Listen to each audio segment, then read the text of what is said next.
आज हम बात करते हैं एमएससी के एंट्रेंस एग्जामिनेशंस के लिए, जो कि उत्तर प्रदेश के जितने भी एग्रीकल्चर यूनिवर्सिटी हैं, इनका कंबाइंड एंट्रेंस एग्जाम होता है बीएससी के लिए, मतलब यूजी क्लासेस के लिए, पीजी के लिए और पीएचडी के लिए। उत्तर प्रदेश की अगर हम बात करें तो इसमें लगभग 5 यूनिवर्सिटी हैं एग्रीकल्चर यूनिवर्सिटी, जिनका नाम है सरदार वल्लभ भाई पटेल कृषि एवं प्रौद्योगिक विश्वविद्यालय मेरठ, चंद्रशेखर आज़ाद कृषि एवं प्रौद्योगिक विश्वविद्यालय कानपुर। इसके बाद आचार्य नरेंद्र देव कृषि एवं प्रौद्योगिक विश्वविद्यालय कुमारगंज फैजाबाद। और फोर्थ है Banda university of agriculture and technology Banda में। और एक नई अभी खुली है महात्मा बुद्ध कृषि एवं प्रौद्योगिक विश्वविद्यालय कुशीनगर में। तो इन सभी का पांचों का कंबाइंड एंट्रेंस होता है सभी क्लासेस के लिए, यूजी, पीजी और पीएचडी के लिए। अगर हम बात करें पीजी की, तो पीजी में बहुत सारे कोर्सेज हैं, जैसे एग्रीकल्चर कोर्स हो गया, इसके बाद वेटनरी कोर्स हो गया, और फिशरीज का हो गया, और होम साइंस का हो गया। इन सभी कोर्सेज के लिए एंट्रेंस करवाती है। अगर हम एमएससी की बात करें, एमएससी एग्रीकल्चर की, तो मैग, इसका कोड क्या होता है, मैग, MAG। तो इसके विषय में हम बात करते हैं कि इसमें कौन कौन से क्वेश्चंस आते हैं जनरली, और ये कुछ क्वेश्चंस जो हैं आए हुए क्वेश्चंस की हम बात करेंगे, और कुछ एक तरह से सैम्पल पेपर है इसके लिए, मैक के लिए, एमएससी एग्रीकल्चर के एंट्रेंस एग्जामिनेशन के लिए, यूपी कैटेट में। इसको कंबाइंड शॉर्ट फॉर्म क्या है, यूपी कैटेट। ठीक है, तो इसको देख लेते हैं सभी क्वेश्चंस, इंपॉर्टेंट क्वेश्चंस को, कि crown root initiation stage in draft wheat is at. तो जो ड्राफ्ट व्हीट है, मतलब बौने प्रजाति के जो भी गेहूं हैं, तो उनका जो क्राउन रूट इनिशिएशन स्टेज है वो 20 से 25 दिन डेज आफ्टर सोइंग के आता है। ठीक है, इसके बाद scientific name of Bermuda grass, तो इसका साइनोडोन डेक्लियन। इसके बाद अगला question, which among the following is non selective herbicides. Non selective herbicide का मतलब कि ये मतलब सभी घास पे जितने भी हर्ब्स हैं उन सभी पे काम करेगा। तो उसको क्या है, ग्लाइफोसेट। बहुत सारे इसके वो नाम से आते हैं, जैसे मीरा 71 आता है, बहुत इसी तरह से नाम आते हैं। तो मतलब इस पे ग्लाइफोसेट ही होता है। ठीक है, इसके बाद which bio fertilizer used in wheat crop. तो बायो फर्टिलाइजर्स क्या होते हैं, जितने भी कुछ ये हमारे माइक्रो ऑर्गेनिज्म, क्या ब्लू ग्रीन एल्गी, इस तरह के माइक्रो ऑर्गेनिज्म ही होते हैं, बैक्टीरिया होते हैं, फंगस होते हैं। तो ये बैक्टीरिया की बात कर रहा है। तो इसमें क्या बायो फर्टिलाइजर जो है गेहूं के लिए, गेहूं की क्रॉप के लिए, फसल के लिए कौन सा अच्छा, तो अजेटोबैक्टर। इसके बाद अगला क्वेश्चन की बात करें कि पंजेंट प्रिंसिपल इन चिलीज, जो पंजेंसी होती है किसमें, चिली में, मिर्च में, तो वो किसके कारण होते हैं, कैप्सेनिन। ठीक है, इसके बाद अगला क्वेश्चन क्या है कि potatoes are developed at the tips of stolon. ठीक है, इसको स्टोलन बोला जाता है पोटैटो को डेवलप करने के लिए, इसके सीड के लिए। इसके बाद whip tail in cauliflower due to deficiency of, जो वाइप टेल है कॉलीफ्लावर में, वो किसकी डिफिशियंसी से होता है, तो मॉलिबेडनम हो जाएगा। इसके बाद अगले क्वेश्चन की बात करते हैं कि based on style lengths brinjal flowers are classified into 4 types. ठीक है, अगला क्या, heat treatment given to inactivate enzymes is called blanching. ठीक है, ब्लांचिंग क्या, जनरली वेजिटेबल्स के लिए किया जाता है ब्लांचिंग। इसके बाद अगला क्या, transgenic variety of tomato is Flavr Savr. ये ट्रांसजेनिक वैरायटी है किसकी, टोमेटो की। इसकी क्या खासियत है कि इसमें टोमेटो में क्या है कि इसकी जो सेल्फ लाइफ है उसको इंक्रीज करने का काम करता है। तो उस वैरायटी डेवलप की गई है कैसे, RNA साइलेंसिंग के द्वारा। एक मतलब ये ट्रांसजेनिक वैरायटी है, इसकी जो सेल्फ लाइफ है वो अधिक होती है नॉर्मल टोमेटो वैरायटी से। इसके बाद अगला क्या है कि ग्लैडियोलस इज प्रोपेगेटेड थ्रू, जो ग्लैडियोलस है वो किसके द्वारा प्रोपेगेट किया जाता है। ठीक है, तो वो कॉम्स के द्वारा इसको प्रोपेगेट किया जाता है। इसके बाद अगला क्वेश्चन क्या है कि pinching is commonly practice for obtaining better flower production in marigold. ठीक है, पिंचिंग किसमें की जाती है, मैरीगोल्ड में। इसके बाद अगला क्या क्वेश्चन है कि crop showing maximum resistance to nematode is, कि नेमाटोड्स के प्रति रेसिस्टेंस इनमें से कौन सी सबसे ज़्यादा क्रॉप होती, तो रोजा मल्टीफ्लोरा। ठीक है, इसके बाद अगला क्या है, pulses are related to pulsing किससे संबंधित है, कट फ्लावर से संबंधित है। ठीक है, इसके बाद अगला क्या है कि ओरिजिन प्लेस ऑफ ग्लेडियोलस, जो ग्लेडियोलस है उसकी उत्पत्ति स्थान कहाँ है, तो साउथ अफ्रीका में। इसके बाद अगला क्या कि national horticulture board is located at नई दिल्ली, बेंगलुरु, पुणे या फिर गुड़गांव हरियाणा में। तो हरियाणा का इसका आंसर सही हो जाएगा। इसके बाद अगला क्या है कि TSS इज मेजर्ड बाई, जो टोटल सोलेबल सॉलिड्स होते हैं, फ्रूट्स की जनरली बात हो रही है, तो वो किसके माध्यम से इसको हम मेजर कर सकते हैं, माप सकते हैं, तो वो क्या है, हैंड रिफ्रैक्ट्रोमीटर के द्वारा हम इसको माप कर सकते हैं। और बाकी जितने भी जैसे थर्मोमीटर हो गया, टेम्परेचर के लिए हो जाता है, स्पेक्ट्रोमीटर, स्पेक्ट्रोफोटोमीटर क्या है कि नॉर्मल इंटेंसिटी, कलर इंटेंसिटी को, सेम इसी तरह से कैलोरीमीटर भी होता है। तो इसका सही आंसर क्या होगा कि हैंड रिफ्रैक्टोमीटर। इसके बाद अगला क्या है कि mango variety for the high density planting, बहुत ही ज़्यादा घनत्व की वाली जो क्रॉप है किसकी, मैंगो की, वो कौन सी, अम्रपाली है। इसके बाद अगला क्या है कि mango disease of national importance, इनमें से कौन सी आम की जो बीमारी है वो हमारे जो नेशनल राष्ट्रीय स्तर की है, तो वो क्या है, एंथ्रोसनोज।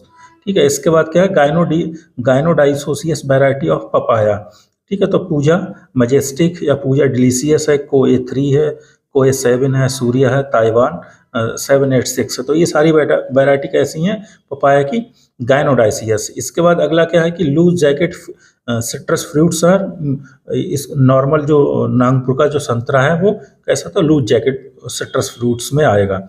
इसके बाद अगला क्या है कि which of the following is pomegranate hybrid, इनमें से कौन सा जो पोमग्रेनेट है वो हाइब्रिड वैरायटी है, तो क्या, रूबी। इसके बाद अगला क्या है कि which of the following is dioecious crop, dioecious crop कौन है, बेटल वाइन। ठीक है, इन सभी में से, कॉफी में, टी में या बेंटल वाइन में, तो बेंटल वाइन या फिर कोकोनट। इसके बाद अगला क्या है कि क्रोमोजोम नंबर ऑफ कोकोनट, तो 32। इसके बाद अगला क्या है कि Srinagar and Suvasini are variety of which flower, तो ये ट्यूबरोज की हैं। इसके बाद अगला क्या है कि मोर number of plants can be recommended in which system of planting, जो सबसे ज़्यादा जो प्लांट्स आएंगे वो कौन से प्लांटिंग सिस्टम में आएंगे, तो नॉर्मली स्क्वायर मेथड में सबसे ज़्यादा प्लांट्स आते हैं। इसके बाद अगला क्या है कि scientific name of lemon grass, जो लेमन ग्रास होती है उसका साइंटिफिक नाम कौन सा है, तो क्या है कि काइमोफोगॉन फ्लेक्सोसस। ठीक है, इसके बाद अगला क्या है कि what are the active soil forming factors, जो एक्टिव सॉइल फॉर्मिंग फैक्टर्स हैं वो क्या है, क्लाइमेट और बायोस्फीयर। इसके बाद अगला क्या है कि acid soil can be reclaimed by applying. ठीक है, इसको हम किस, जो एसिडिक सॉइल है उसको हम किस तरह से अच्छा कर सकते हैं और या उसकी उर्वरा शक्ति को हम बढ़ा सकते हैं, तो वो किसके द्वारा, लाइम के द्वारा। इसके बाद अगला क्या है कि नाइट्रोजन कंटेंट डीएपी फर्टिलाइजर्स। ठीक है, तो नॉर्मली जो डीएपी आती है वो 18% नाइट्रोजन कंटेंट के साथ आती है। इसके बाद ड्रिस का क्या है कि DRIS is best suited for the fruit crops. DRIS क्या है कि एक तरह से ये क्वालिटी के लिए जितने भी फ्रूट क्रॉप हैं या फ्रूट ट्रीज हैं उनकी हम एनालिसिस का एक माध्यम है, diagnosis and recommendation integrated system. ठीक है, इस तो किसके लिए सबसे ज़्यादा बेस्ट, फ्रूट्स के लिए, फ्रूट्स की क्वालिटीज़ के लिए। इसके बाद अगले क्वेश्चन की बात करें तो yellow sticky traps are use to attract normally white fly का। ठीक है, वाइट फ्लाई और एफिड्स के लिए इसको हम ट्रैप करते हैं, किसके, येलो स्टिकी ट्रैप्स के द्वारा। ठीक है, इसके बाद अगला क्या है कि rasping and sucking mouth parts are present in, तो ये क्या है, थाइनोप्टेरा। ठीक है, इस जो ऑर्डर है उसमें ये सारे सकिंग इंसेक्ट्स पाए जाते हैं। ठीक है, इसके बाद क्या है कि अगला क्वेश्चन क्या है कि Orobanche species is a semi root parasites है। इसके बाद अगला क्या है कि which is the shape of plant parasite nematodes, जो प्लांट पैरासिटिक नेमाटोड्स होते हैं उनकी शेप कैसी होती है, सिलेंडर होती है, एलोंगेट होता है, स्पेंडल होता है, तो नॉर्मली जितने भी नेमाटोड्स होते हैं वो सिलेंडर फॉर्म में ही होते हैं। इसके बाद which among of the following is root knot nematode, तो क्या, मेलोडी गायनी। ठीक है, इसके बाद अगला क्या है कि angular leaf spot of cotton is caused by Xanthomonas campestris. ठीक है, कंपेस्ट्रिस, जैंथोमोनास कैम्पेस्ट्रिस। इसके बाद अगला क्या, peach leaf curl is caused by, जो पीच लीफ है, लीफ कर्ल है वो किसके माध्यम से होता है, वो होता है फंगस के माध्यम से। इसके बाद अगला क्वेश्चन क्या है कि bacterial wilt of banana is known as moko wilt.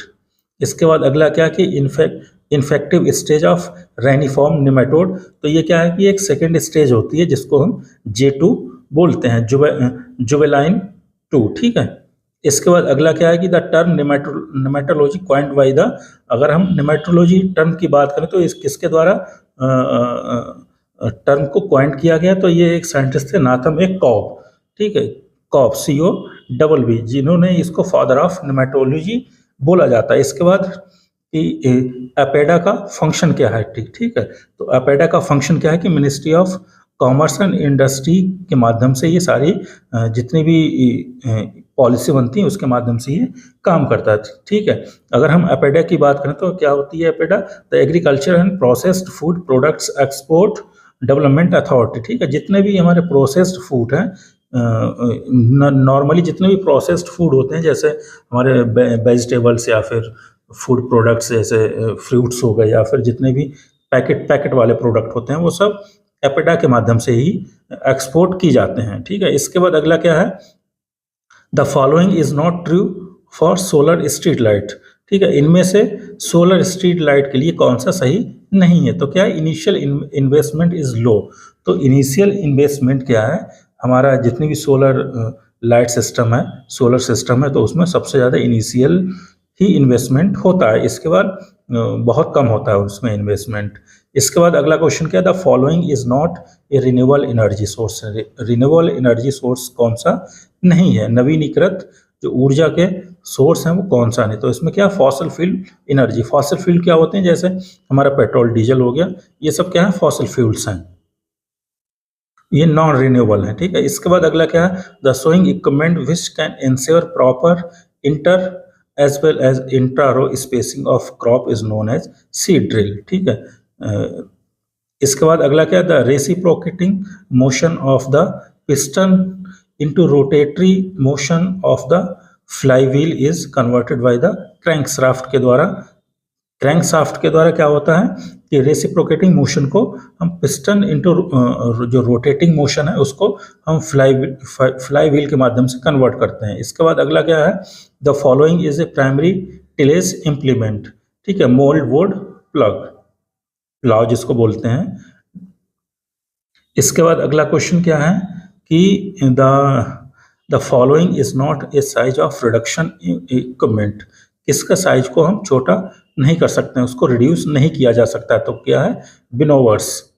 इसके बाद अगला क्या है कि which of the following is considered as the index organism for pasteurization of milk, ठीक है, तो जो पास्चराइजेशन ऑफ मिल्क है वो किसके माध्यम से इसको हम कंसीडर करते हैं, तो कॉक्सिला ब्रोनेटी, ठीक है, इसके माइक्रो ऑर्गेनिज्म को हम इसको क्या करते हैं, किल करते हैं। इसके बाद अगला क्या है, the casein content of cow milk is about, जो काउ का मिल्क है उसमें केसिन परसेंटेज कितनी होती, तो नॉर्मली जो रेंज है केसिन की वो 3.5 तक होती है, 1.7 से 3.5 तक, लेकिन जो नॉर्मल जो एवरेज है वो क्या कितना इसमें आएगा, इसके हिसाब से 2.8%, ठीक है। इसके बाद अगला क्वेश्चन क्या है, the best method for detection of adulteration in milk with water is, ठीक है, एडल्ट्रेशन क्या है, जितने भी हम पदार्थ मिलाते हैं, मिलावट जिसको बोलते हैं, तो दूध में जो पानी की मिलावट है वो कैसे हम चेक कर सकते हैं, कैसे उसको डिटेक्ट कर सकते हैं, तो क्या है कि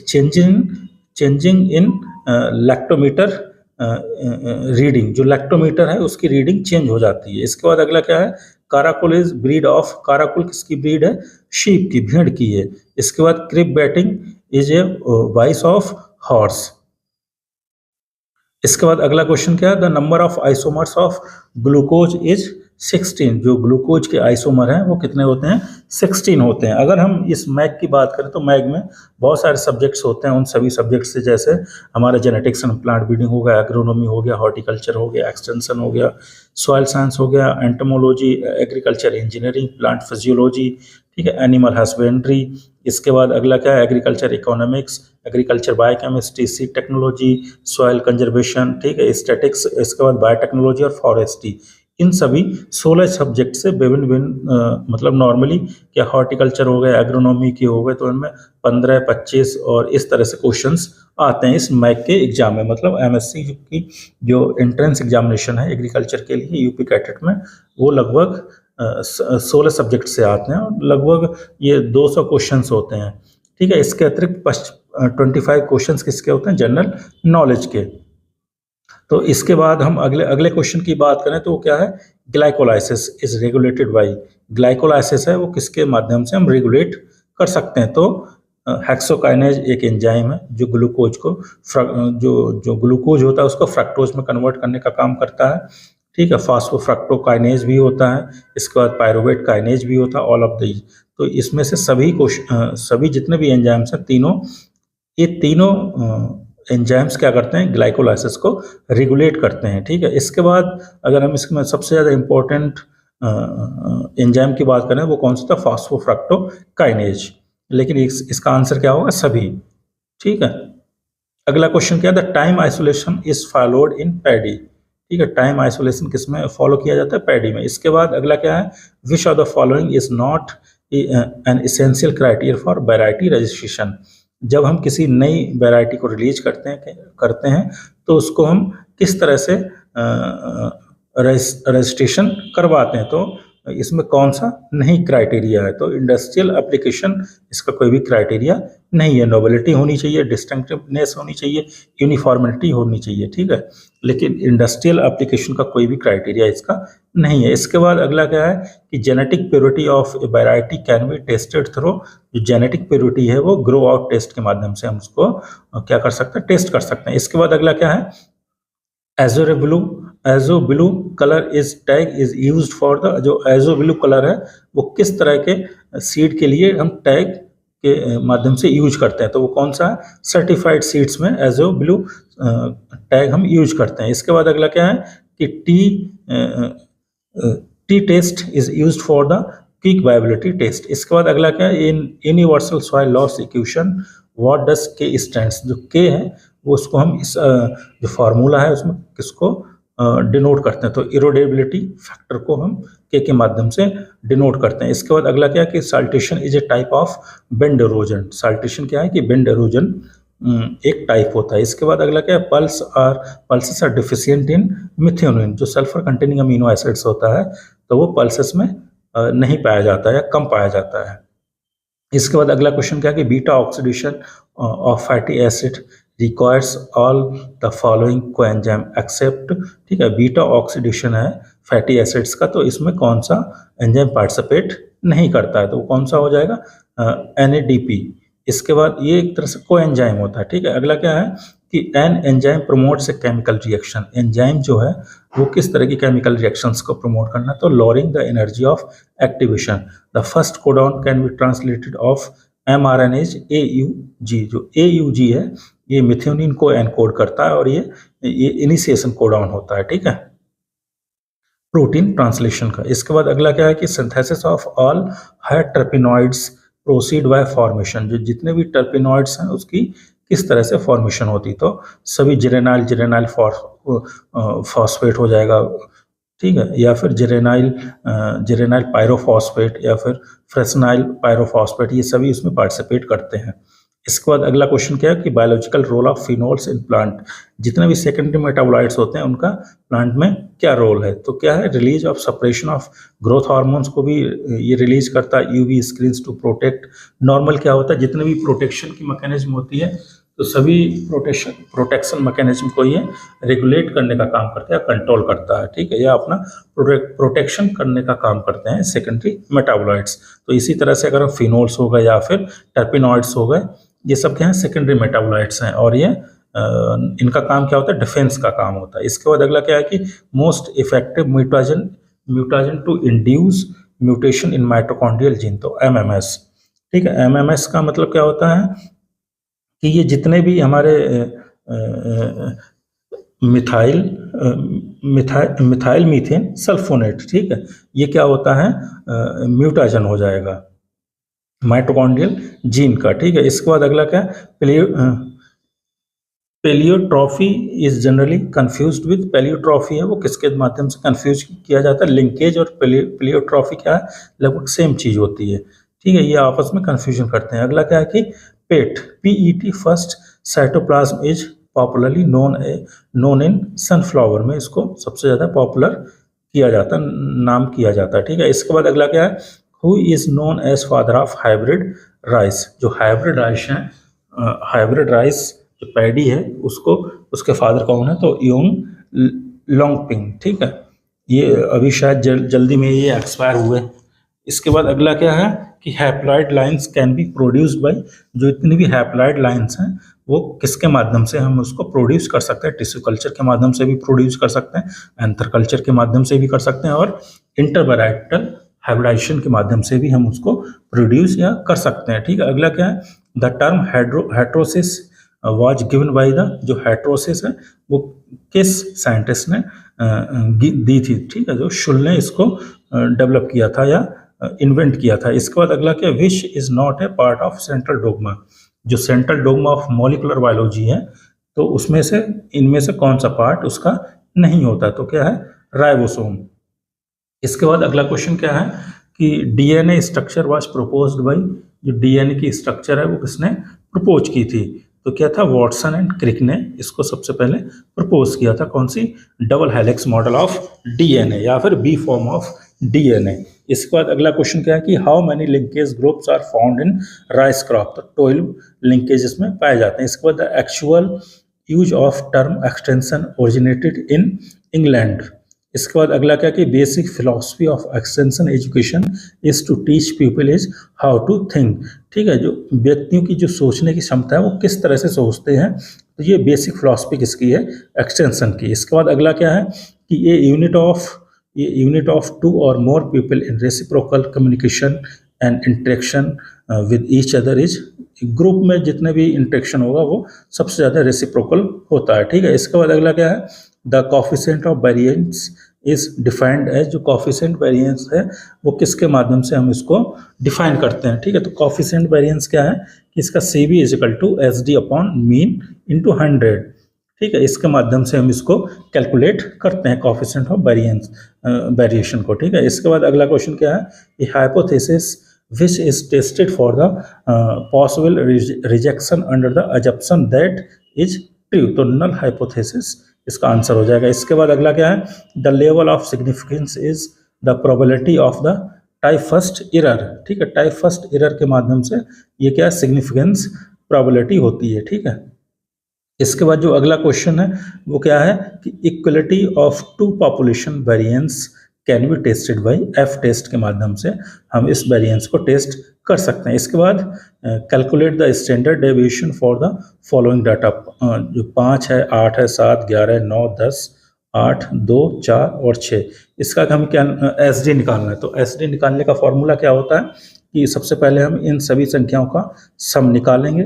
सम कैसे निकालते हैं कि ये सभी, जैसे 5 हो गया, 8 हो गया, 7 हो गया, इन सभी को कैलकुलेट मतलब जोड़ लेंगे, ऐड कर लेंगे, और ऐड करने के बाद जितने भी ये नंबर होंगे उससे उसको डिवाइड कर देंगे, तो उसका कितना डिवाइड करने के बाद जो आएगा वो क्या हो जाएगा, सम हो जाएगा। और फिर जो वेरिएंस है, फिर वेरिएंस निकालेंगे। फिर वेरिएंस कैसे निकालेंगे कि जितने भी ये डिजिट हैं, जैसे 5 हो गया, 8 हो गया, 7 हो गया, तो इन सभी को हम स्क्वायर के जो इनका स्क्वायर करके जोड़ेंगे और अपॉन जो हमारा ये सम आया है उसको हम कर देंगे, बटे कर देंगे, ठीक है। इसके बाद जो भी आंसर आएगा और जितने भी इसके जो सम आया है उसको भी हम कैसे करेंगे, उसका भी स्क्वायर कर देंगे, उसको हम घटा देंगे, तो इसका आंसर आएगा लगभग, जो इसका आंसर है वो √7 है इसका आंसर, ठीक है। तो इसको हम कैलकुलेट करके देख लेंगे। इसके बाद अगला क्या है कि non parametric test are also called distribution free test, ठीक है। इसके बाद अगला क्या है कि probability of impossible event is 0, the most frequent occurred observation is known as mode, ठीक है। जो सबसे फ्रीक्वेंट जो ऑब्जर्वेशन है तो किस में होगी, मोड में होती है। मोड में क्या होता है कि जितने ज़्यादा रिपीटेशंस होंगे जिस संख्या के, उसी को हम क्या बोलते हैं, उसका मोड बोलते हैं, ठीक है। इसके बाद अगला क्या है कि ए PCR reaction that continues for 30 cycles which produce approximately how many PCR products from a single template DNA molecule। इसका मतलब क्या है कि 30 साइकिल के बाद जो हमारा PCR की रिएक्शन है, पॉलीमरेज चेन रिएक्शन की, उसमें कितने हमारे PCR के प्रोडक्ट बनेंगे। PCR किसके लिए, एम्प्लीफिकेशन ऑफ जीन्स या जीन ऑफ इंटरेस्ट जो होता है उसके एम्प्लीफिकेशन के लिए, उसकी मल्टीपल कॉपी बनाने के लिए उसको हम उपयोग करते हैं, ठीक है। एक तरह से ये क्या है कि हम क्लोनिंग करते हैं। क्लोनिंग किसके माध्यम से, मशीन के माध्यम से। आर्टिफिशियली जो क्लोनिंग होती है वो किसके माध्यम से होगी, PCR के माध्यम से। तो लगभग 30 साइकिल के बाद जो एक डीएनए का मॉलिक्यूल है या एक डीएनए का जो खंड है या एक जीन से लगभग 1 बिलियन की कॉपी हम बना सकते हैं। ठीक है, इसके बाद अगला क्वेश्चन क्या है, the term entrepreneurship was derived from the, जो एंटरप्रेन्योरशिप टर्म है वो कौन से वर्ड से ड्राइव है, फ्रेंच वर्ड है ये। ठीक है, इसके बाद अगला क्या है, the procedure of communicating with a person without using any form of speech is known as non verbal communication. ठीक है, किसी भी हम बगैर बोले केवल इशारों के माध्यम से जो कम्युनिकेशन करेंगे वो किस में आएगा, नॉन वर्बल कम्युनिकेशन में आएगा। ठीक है, इसके बाद अगला क्या है, जैसे रिटिन कम्युनिकेशन क्या होता है उसको हम लिख के बताएंगे कि तुम्हें क्या करना है, क्या है, मैं क्या सोच रहा हूँ, इस तरह से। वर्बल में क्या शब्दों का प्रयोग किया जाता है, ओरल में हम मुंह से कुछ बोलते हैं। तो इस तरह से नॉन वर्बल में क्या है कि हम बगैर लिखे या बगैर बोले, ठीक है, स्पीच का मतलब बगैर बोल के किसी भी बात को, किसी भी अपने संदेश को दूसरे तक पहुंचाने के जो माध्यम होगा उसको हम क्या बोलेंगे, नॉन वर्बल कम्युनिकेशन। इसके बाद अगला क्या है कि national institute for entrepreneurship and small business development is located, ये कहाँ लोकेटेड है, इसका जो हेड ऑफिस है वो कहाँ है, नोएडा में है। इसके बाद अगला क्वेश्चन क्या है कि Bacillus thuringiensis subspecies israelensis was first successfully used against mosquitoes. ठीक है, इसके बाद अगला क्या है, bee wax contents, bee wax जो है, जो मधुमक्खी का जो छत्ता होता है उसमें जो वैक्स होता है वो उसमें क्या होता है, तो क्या होता है, माइरिसिल पैमेटेट होता है। ठीक है, इसके बाद indoxacarb belongs to the group of oxadiazine. ठीक है, इसके बाद अगला क्या है कि rosetting of flowers and interlocular browning of walls in cotton is due to, ये क्या है, पैक्टिनोफोरा। ठीक है, पिंक बॉल फॉर्म कैटरपिलर्स के माध्यम से ये क्या है, इस कॉटन में जो क्या है, ब्राउइंग ऑफ बॉल्स जो है वो किसके माध्यम से होता है, पैक्टिनोफोरा, या जिसको क्या नाम है, पिंक बॉल फॉर्म कैटरपिलर है। ठीक है, अगला क्वेश्चन क्या हो जाएगा, the earliest attempt in at introduction of natural enemy made in India was with, तो क्या है, क्रिप्टोलेमनस मोनेटाजारी। ठीक है, इसके बाद अगला क्वेश्चन क्या है कि when more than one species of parasithoid is present in the some host is the referred to as multiparasitism। ठीक है, मल्टीपैरासिटिज्म क्या हो जाएगी, जब एक से अधिक स्पीसीज में कोई भी हमारा पैरासाइट्स प्रेजेंट होता है, ठीक है, सेम होस्ट में। इसके बाद अगला क्या हो जाएगा, which of the following is a stop codon. अगर स्टॉप कोडॉन किसकी ट्रांसलेशन की बात हो रही है, तो ट्रांसलेशन में स्टॉप कोडॉन क्या है, कौन कौन से होते हैं, मतलब UAA, UAG और UGA, ये तीन होते हैं कौन से, स्टॉप कोडॉन। तो इनमें से क्या हो जाएगा, UGA, ये क्या है, स्टॉप कोडॉन हो जाएगा। इसके बाद अगला क्या है कि which vector will use to clone the approximate 300 KB fragment. तो क्या है, बैक्टीरियल आर्टिफिशियल क्लोन। ठीक है, ये इसमें यूज किया जाता है, किसके लिए, हमारा 30 KB फ्रेगमेंट के लिए बैक्टर यूज किया होगा बैक। ठीक है, इसके बाद अगला जो क्वेश्चन है वो कौन सा है, वो है one gene one enzyme hypothesis proposed by Beadle and Tatum ने इसको प्रपोज किया था। इसके बाद molecular markers are use to construct all of the, ठीक है, साइटोजेनिक मैप के माध्यम से भी इसको कंस्ट्रक्ट कर सकते हैं, क्रोमोजोम मैप के माध्यम से भी और फिजिकल मैप के माध्यम से भी। अगला क्वेश्चन क्या है, the name of first clone sheep was the, जो पहली हमारी भेड़ थी वो कौन सी, उसका क्या नाम था, क्लोन किया गया था जिसको, उसका नाम क्या था, डॉली। इसके बाद अगला क्या है, molecular scissors are the enzymes, जितने भी मॉलिकुलर सीजर हैं वो कौन से होते हैं, एंजाइम होते हैं। इसके बाद अगला क्वेश्चन है, the number of basis in single turn off helix is 10। जो हमने बी फॉर्म ऑफ DNA की स्ट्रक्चर या जो double helix model of DNA है, किसने दिया था, वॉटसन एंड क्रिक ने, उसमें से क्या है कि 10 जो बेस पेयर्स होते हैं वो एक उसमें टर्न में होते हैं। इसके बाद अगला क्या है कि which of the following is a sulphur containing amino acid. जो सल्फर कंटेनिंग अमीनो एसिड है वो कौन सा होता है, सिस्टीन होता है। ठीक है, सिस्टीन और मिथ्योनिन।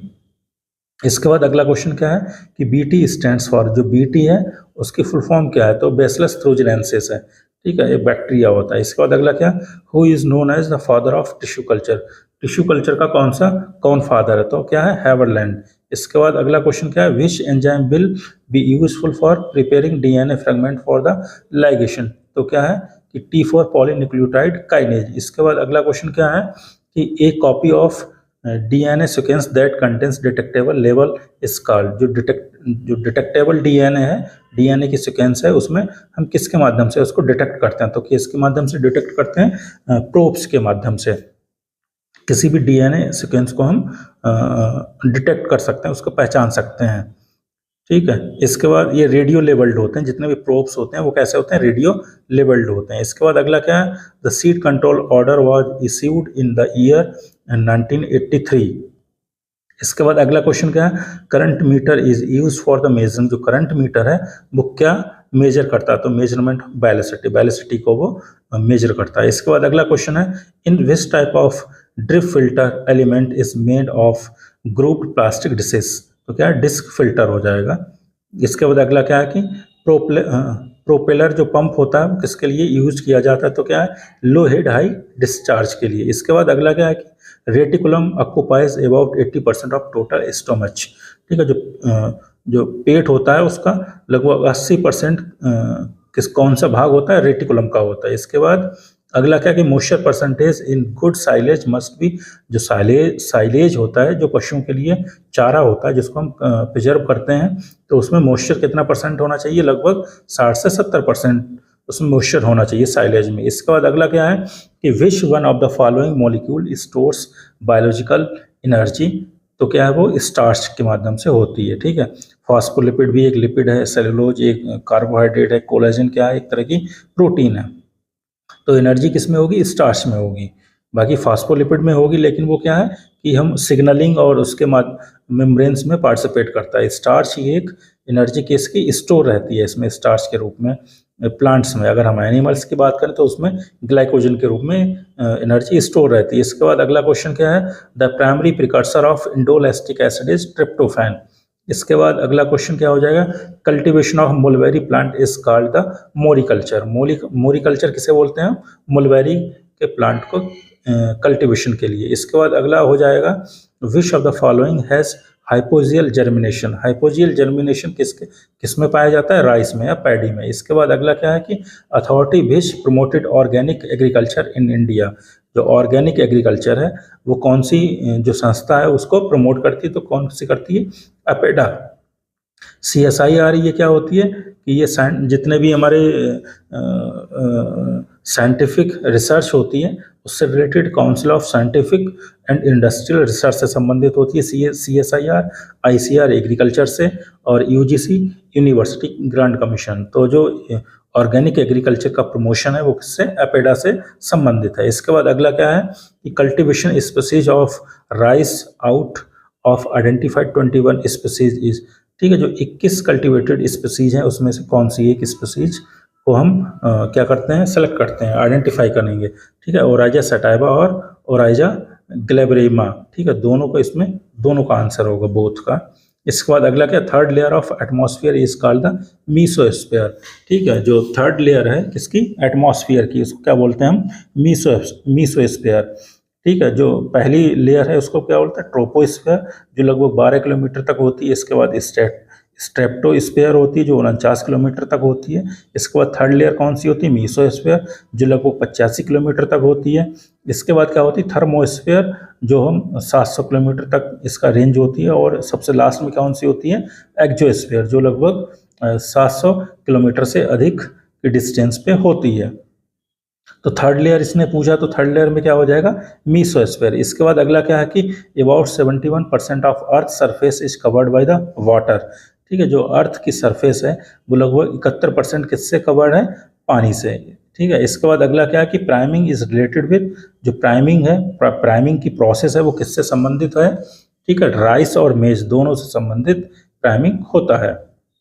इसके बाद अगला है कि बॉटनिकल नेम ऑफ चंदन, चंदन का जो हमारा वनस्पतिक नाम है वो क्या है, सैंटम एल्बम, ठीक है। इसके बाद अगला क्या है, मिसेला अगला क्वेश्चन क्या है कि in which country carnation was originated, ठीक है, जो कंट्री कार्नेशन है वो कहाँ से ओरिजिन किया गया है, यूरोप से। इसके बाद अगला क्या है कि non flowering plants are generally known as, जितने भी प्लांट्स हैं कौन से, नॉन फ्लावर, जिनमें फूल नहीं आते, मतलब पत्ती वाले जितने भी प्लांट्स होते हैं जो हम नॉर्मली ऑर्नामेंटल, जिनकी वैल्यू होती है, जो हम जिनको हम घर में लगाते हैं, ठीक है, वो उनको क्या बोलते हैं, फोलिएज प्लांट्स बोलते हैं।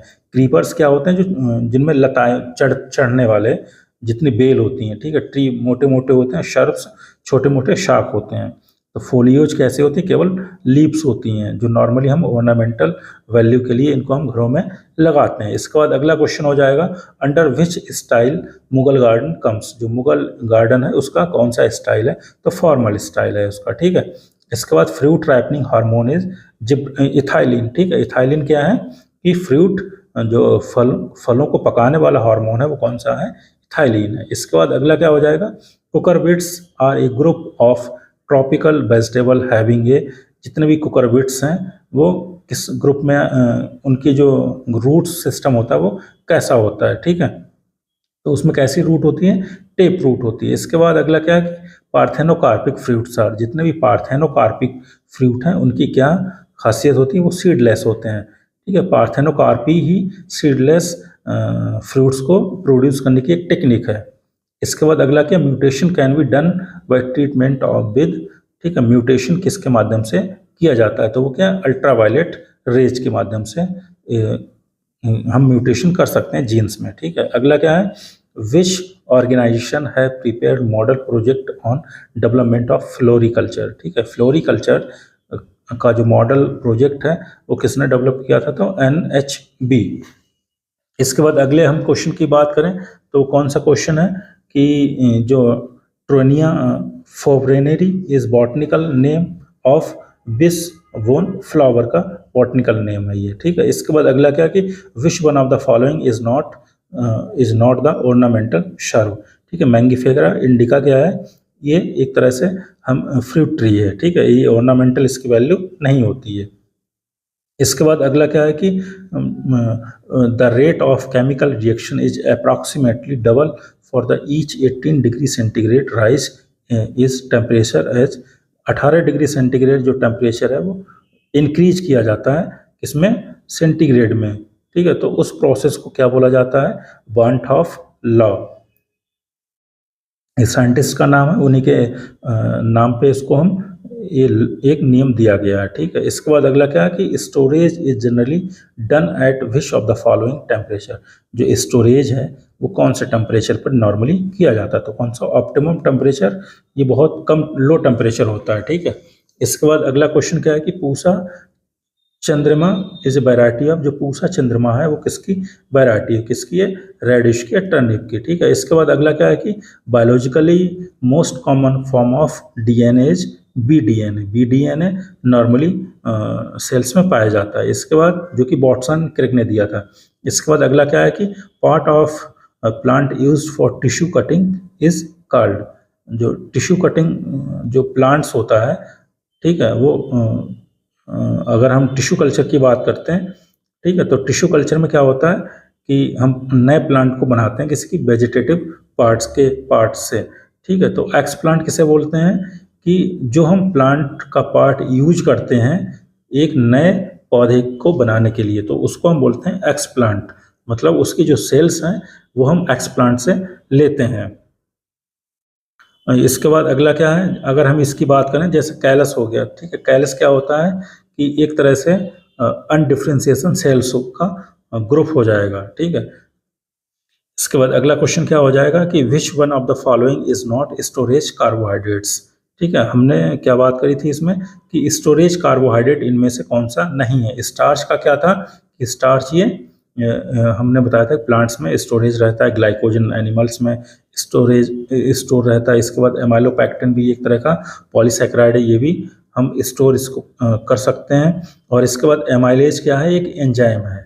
एमाइलेज क्या है, एंजाइम, यही इसमें कार्बोहाइड्रेट नहीं होता, ये प्रोटीन होगा। इसके बाद अगला क्या है कि molar concentration of the water, ठीक है, मोलर सांद्रता पानी की कितनी होती है? 55.5 m, ठीक है, मोलरिटी जिसका वो सिंबल हो जाएगा। इसके बाद अगला क्या? Protein part of the enzyme is called the apo enzyme, ठीक है। जो एंजाइम है उसके दो पार्ट होते हैं, एक प्रोटीन पार्ट होता है, दूसरा एक नॉन प्रोटीन पार्ट होता है। जो प्रोटीन पार्ट है उसको क्या बोलते हैं हम? एपो एंजाइम, और नॉन प्रोटीन पार्ट को कोफैक्टर या कोएंजाइम बोलते हैं, ठीक है। कोई भी मेटेलिक एंजाइम या फिर मेटल्स, मतलब कॉपर हो गया, आयरन हो गया, जिंक हो गया, ये क्या होती है? हम इसको कोफैक्टर बोलेंगे। अगर हम विटामिन की बात करें, जो ऑर्गेनिक पार्ट होगा उसको हम कोएंजाइम बोलेंगे। और एपो एंजाइम क्या होता है? प्रोटीन पार्ट होता है। एंजाइम का प्रोटीन भाग किसको क्या बोला जाता है? Apo enzyme. इसके बाद compatibility and complexity are the characteristic of innovation. अगला क्या हो जाएगा? The ABC of journalism is related to accuracy, brevity और क्लैरिटी, ठीक है। इसके बाद अगला क्वेश्चन क्या हो जाएगा? Fundamental objective of extension education is the development of society, ठीक है। फंडामेंटल ऑब्जेक्टिव काहे का? एक्सटेंशन एजुकेशन का क्या है? सोसाइटी को डेवलप करने का। इसके बाद अगला क्या है? Integration rule development programme was started in whole country, ठीक है। तो 1980 में इसको सबसे पहले लॉन्च किया गया था, प्रोग्राम को स्टार्ट किया गया था। इसके बाद अगला क्या है कि speaker, speech, audience is the model of communication given by the Aristotle, ठीक है। अरस्तु ने इस मॉडल को मतलब दिया था। स्पीकर, स्पीच और ऑडियंस के माध्यम से इसको किसी भी चीज़ को हम कम्युनिकेट कर सकते हैं। इसके बाद अगला क्या है कि फादर ऑफ सोशियोलॉजी, जो समाजशास्त्र है उनके हम फादर कौन है? तो क्या है? Auguste Comte. इसके बाद अगला क्या है? The insect alary muscles are found in heart, ठीक है। हार्ट में ये मसल पाई जाती है। इसके बाद क्या है? Curculionidae is the important family order of coleopteran, ठीक है। इसके बाद अगला क्या हो जाएगा? Hypognathous type of head is found in grasshopper. इसके बाद अगला हो जाएगा prevention of food adulteration act started in 1954 में, ठीक है। 1954 में क्या है? फूड एडल्ट्रेशन, जो खाने के पदार्थ हैं उनमें मिलावट की जो एक्ट है वो कब बना था? 1954 में। अगला है zoological name of American cockroach is Periplaneta americana, ठीक है। अगला क्या है? Mulberry silk worm is monophagous, ठीक है। केवल मुलबेरी लीव्स को ही खाता है। इसके बाद अगला हो जाएगा white grape belong to order, ठीक है। जो व्हाइट ग्रोव है उसको कौन सा ऑर्डर होता है? तो कोलियोप्टेरा हो जाएगा। इसके बाद अगला है the body wall of insect is known as exoskeleton उसको बोलेंगे या फिर इंटोगिमेंट बोलेंगे, ठीक है। इसके बाद अगले क्वेश्चन की हम बात करते हैं, वो क्या है? Which of the following scientist was awarded by Nobel prize for the rediscovery of DDT, ठीक है। पॉल हेमर मुलर। इसके बाद अगला क्या है? Indian phytopathology society was found by the BV Mundkur. अगला क्वेश्चन है R F value is related to, जो आर एफ वैल्यू है वो किससे रिलेटेड है? टीएल से, थिन लेयर क्रोमेटोग्राफी से। इसके बाद अगला क्या हो जाएगा? Which of the following is sweetest sugar, तो फ्रक्टोज इसका आंसर हो जाएगा। इसके बाद glycolytic pathway is located in, जो ग्लाइकोलाइसिस की प्रोसेस है वो कहाँ चलती है? साइटोप्लाज्म में, ठीक है। माइटोकॉन्ड्रिया में क्या होता है? TCA cycle, citric acid cycle चलता है। इसके बाद अगला क्वेश्चन है pure line theory was proposed by, जो प्योर लाइन थ्योरी है वो किसने प्रपोज की थी? विल्हेम जॉनसन ने, ठीक है। अगला क्या है? Protogynic condition is found in pearl millet. Female reproductive part of maize is known as tassel, ठीक है। जो फीमेल पार्ट किसका है? मेज का, उसको क्या बोलते हैं? टेसल बोलते हैं। इसके बाद अगला क्वेश्चन क्या हो जाएगा? Site of protein synthesis in a cell is ribosome. जो प्रोटीन सिंथेसिस की साइट है वो राइबोसोम इसमें से होगी, ठीक है। क्लोरोप्लास्ट अलग हो जाता है, वो फोटोसिंथेसिस का काम करता है। माइटोकॉन्ड्रिया का एनर्जी प्रोडक्शन का काम करता है। एंडोप्लाज्मिक रेटिकुलम दो काम करता है, मतलब एक तरह से हमारा राइबोसोम जिस पे होते हैं वो प्रोटीन से संबंधित होगा, और जिस पे स्मूथ होता है वो हमारे फैट से संबंधित होता है, ठीक है। तो राइबोसोम को क्या बोलते हैं? Factory of protein synthesis. इसके बाद अगला क्वेश्चन क्या हो जाएगा? A condition in which pollination and fertilization take place in an unopened flower is term as the cleistogamy, ठीक है। जो अनओपन्ड फ्लावर्स हैं उसमें जो फर्टिलाइजेशन पॉलिनेशन की प्रोसेस है उसको हम क्या बोलते हैं, क्लैस्ट्रियोगेमी। इसके बाद अगला क्वेश्चन क्या है कि a restorer gene is present in nucleus. Restorer gene किस में पाया जाएगा, न्यूक्लियस में। इसके बाद अगला क्वेश्चन है लिंकेज ग्रुप इन मेज। मेज में कितने लिंकेज ग्रुप होते हैं, 10। इसके बाद gene for gene relationship proposed by Henry floor ने इसको जीन फॉर जीन रिलेशनशिप प्रोपोन्ड किया था, ठीक है। इसके बाद अगला क्या है कि central seed testing laboratory is situated as new Delhi and Banaras, ठीक है। नई दिल्ली में भी central seed testing agency laboratory है और बनारस में भी है, ठीक है। दोनों जगह इसको हम सीड को टेस्ट करवा सकते हैं। और इसके बाद अगला क्वेश्चन हो जाएगा breeder seed is proposed by the plant breeder, ठीक है। प्लांट ब्रीडर सीड को प्रपोज करता है, ठीक है। इसके बाद अगला क्या हो जाएगा, central soil and water conservation research and training institute situated as, ठीक है। जो central soil and water conservation research and training institute है वो कहाँ पे स्थित है, तो देहरादून में स्थित है। इसके बाद अगला क्वेश्चन हो जाएगा soil erosion by water through splash is also called drop और लीप इरोजन बोला जाता है, ठीक है। इसके बाद ये सारे क्वेश्चंस हो जाएंगे। ये सभी क्वेश्चन जो लास्ट ईयर या उससे पहले जो यूपी कैटेट का मैक का एग्जाम था उसमें आए हुए हैं और ये बहुत ही ज़्यादा इंपॉर्टेंट क्वेश्चंस हैं। इसके बाद जो हम बात करते हैं तो इसका 3 पार्ट होते हैं। अगर पेपर की बात करें 200 क्वेश्चन होंगे A B C, ठीक है। पहले में A पार्ट में क्या जनरल नॉलेज होती है और B और C पार्ट में सभी सब्जेक्ट से रिलेटेड होते हैं जो हमने सब्जेक्ट अभी बताए थे, agronomy, horticulture, soil science, agriculture engineering, animal husbandry, agriculture biochemistry, genetics and plant breeding, extension education, entomology, plant physiology and nematology, ठीक है। Agriculture economics, seed technology, soil conservation, statics और बायोटेक्नोलॉजी और फॉरेस्ट्री, ठीक है। ये मिला के दोनों पार्ट मिला के कितने होते हैं, 200 क्वेश्चन आएंगे इसमें। और ये 5 यूनिवर्सिटी के लिए होगा,